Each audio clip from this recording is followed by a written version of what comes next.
Hi everybody, this is Katie. I cannot wait to show you this island today. We are going to do a tour of the island of Wonderland. This is an Alice in Wonderland themed island that was created by Monica, also known as Monica Builds on Twitch, Instagram, and YouTube. More information about Monica will be in the description of this video. We're going to start our tour here at Resident Services, where I'm standing in front of the most beautiful flag here on the island, and we're going to take a look at all of the different creatures. Monica, of course, here is with a house, but there is a second character on the island, which is the Red Queen. And then we have several villagers. We have Walker, O'Hare, Bob, Ruby, Rod, Lily, Midge, Francine, Chrissy, and Agnes. All of the villagers that Monica has invited to the island are here because they reminded her of characters from the Alice in Wonderland books or movies. So information about who those people are specifically are also included in the description. As you can see, I have my brand new outfit on that Monica has left in the dream address, and we are touring about the island. This is going to be in two parts. The first part here, we are going to wander through some of the wonderful areas that she has created as part of the town. And then we are going to skip through the areas that are specifically built to represent the movie, which she has done an amazing job on. So it's really fun. We'll be able to see two different things. Here you can see I'm popping up into the campsite. This is such a quaint and beautiful campsite. So even on an island that's themed, such as this Alice in Wonderland theme, some of these areas can still be very cohesive. Monica has done an amazing job of putting everything in place, and it feels like this lovely little charming, almost kind of a country cottagecore style, but with this fantasy twist on it, and an amazing job storytelling. I can't wait to get to that part.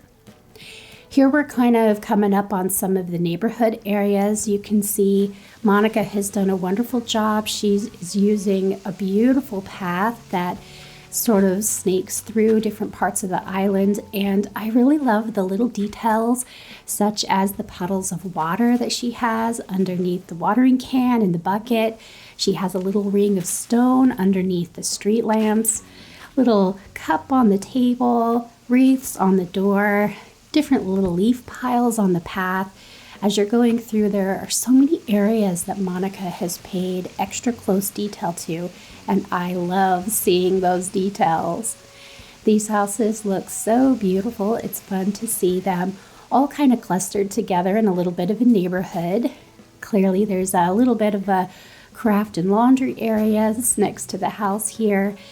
As I follow this path along, you'll see more of those beautiful little details. The bridges, of course, are amazing, and we come upon another couple houses. The villager houses have been really done beautifully so that they fit very seamlessly into the landscape of the island. I love this particular little swinging bench. It's always a really great place to stop and take pictures. We didn't go any further because I want to be able to show you the story in order. So I'm down here on the other part of the island where we have a just adorable little cafe.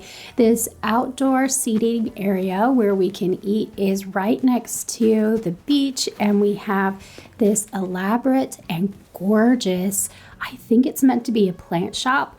And wow, has it been done amazing. I love the way that the new carnation flower item really enhances a lot of the different flower things in our game. And then with the store, those bicycles tucked in back and just little bits of stalls and things. I love seeing the mailbox out of place there, but it fits perfectly where it is. Here I'm in front of a statue and garden area that I love, and it comes out onto the peninsula. This is one of the better uses of space that I have seen using the peninsula, where it is both decorated and also fits the theme and is beautiful. I'm still learning how to do a really good job on the peninsula, so I'll definitely be taking some notes from Monica. I'm coming down the path here, and we have an incline that goes up to a little bit more of the neighborhood area. This is Bob's house, and Bob, of course, as a purple cat, is put in place to represent the Cheshire cat in the Alice in Wonderland theme. As we come down here, there's a really cool little board. If I put my face in this, you'll see I can pretend like I'm the Cheshire cat. I think that means it's a good place for us to stop and start the story. If you've read a book or seen a movie on Alice in Wonderland before, you'll know that it starts with a picnic and a big surprise. Alice usually sees the white rabbit that she goes chasing away from her little picnic. The very first place we have on our tour in the story is the rabbit hole.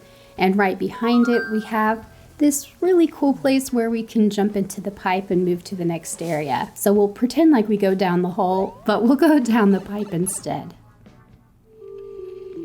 Inside the house of the primary character, we have a part of the story where Alice is in the room of doors, and she has to take either a potion or a cake or a snack to grow big or shrink small. It's probably one of the most iconic scenes from the movie that I grew up watching, and I really love the little custom design of the door lock that talks to her during this process down here in the bottom of the floor. Very good detail, and such a fun room to represent probably one of my two favorite scenes in the movie, the shrinking and the growing until she's finally a little bitty Alice. As we come out the pipe to the next area here, we come upon a beach, and we have these horseshoe crabs and the turtles, but they of course are meant to represent something else. So in the Alice in Wonderland world, this is the caucus race. That's why I was running in circles. And then right after that, we meet Tweedledee and Tweedledum, which of course is what Francine and Chrissy are meant to represent. This is a really beautiful panel here with an amazing custom design. Back on the rocks of the island, the next area is the Walrus and the Carpenter. This is a kind of interesting part of the movie that always seemed a little odd to me, but Monica has done such an amazing job putting very creative and unique elements together to really fit that particular book. We have the funny little totem, we have our crab here, different things. Clearly this area fits the theme very well.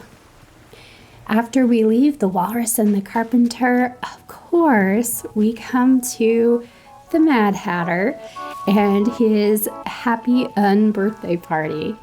This is a really beautiful representation of that table, and look at the hat on that custom design.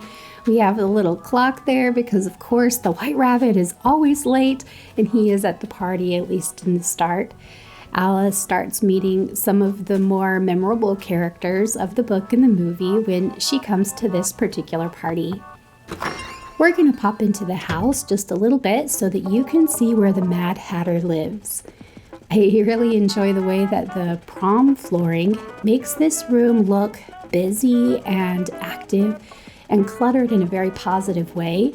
And then you can see all of the hats that are up on the wall, and you can really imagine the Mad Hatter working hard and tirelessly in here to create all of his hats. The rest of the house is decorated, and I will leave that for you to explore if you come and visit the Dream Address. Up from that, we are going to visit a couple of the houses that are just tucked quietly into the neighborhood here, but have beautiful elements.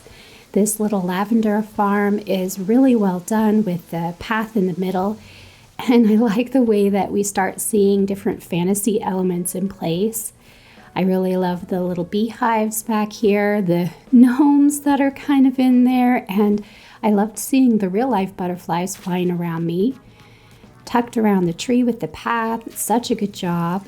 And this pumpkin patch, I have seen so many pumpkin patches, but for some reason this one was just extra well done. And I really love the little greenhouse that's tucked back into this garden area. These two houses here, I believe, are Francine and Chrissy, our two little twins, of course, who are Tweedledee and Tweedledum. So it's fun to see the little farm area of their houses. From that, we have Ruby's house. Ruby is our white rabbit, and so, of course, her house represents his just kind of a white rabbit theme here. And the carrots, that's a really amazing custom design. The clock again, which is such a good way to represent that I'm late that we see so often in the story. And this beautiful little area tucked back in there, just amazing job. As we come down the path a little bit further, we really delve into the deep and beautiful fantasy that is the world of Wonderland. Here we have the world of the bread and butterfly, and the mushroom forest here is such a good representation of that with the butterfly models. And look at the pansy tables, the three of them put together absolutely remind me of Alice in Wonderland. I can't believe how perfect this area is. I definitely get strong Alice in Wonderland vibes from that, even without knowing the theme.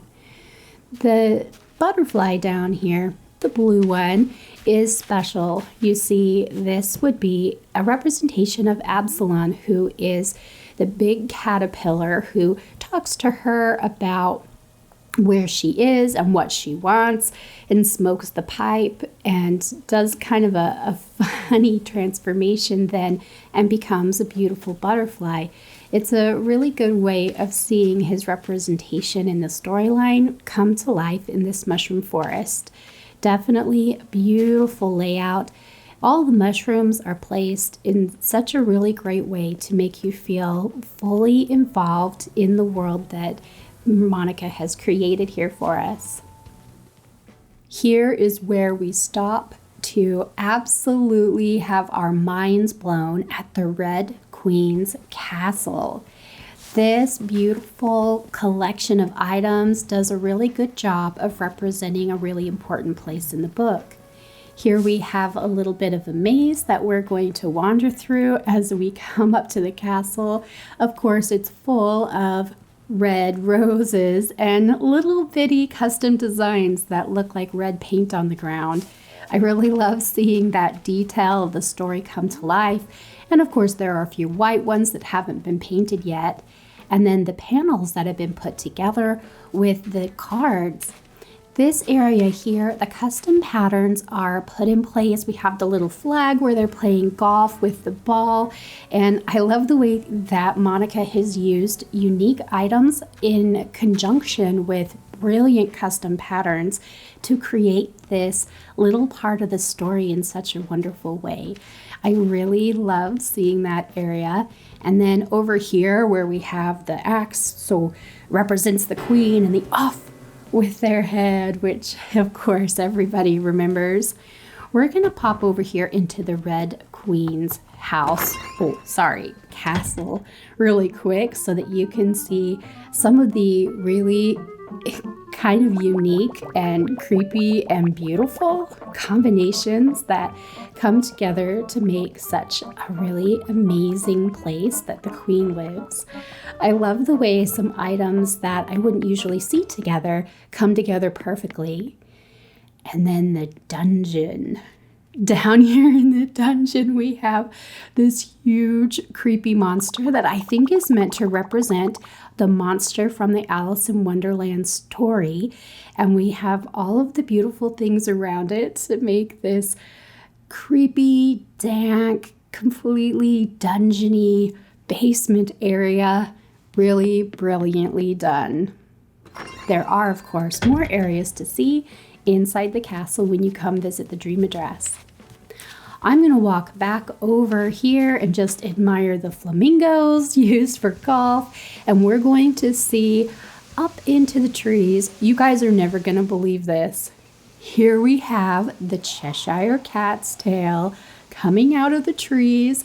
Can you believe the beautiful job? This illusion is magnificent. This, if you're curious, is one of the nets in the game. Now I'd like to share some memorable moments from my time on the island of Wonderland.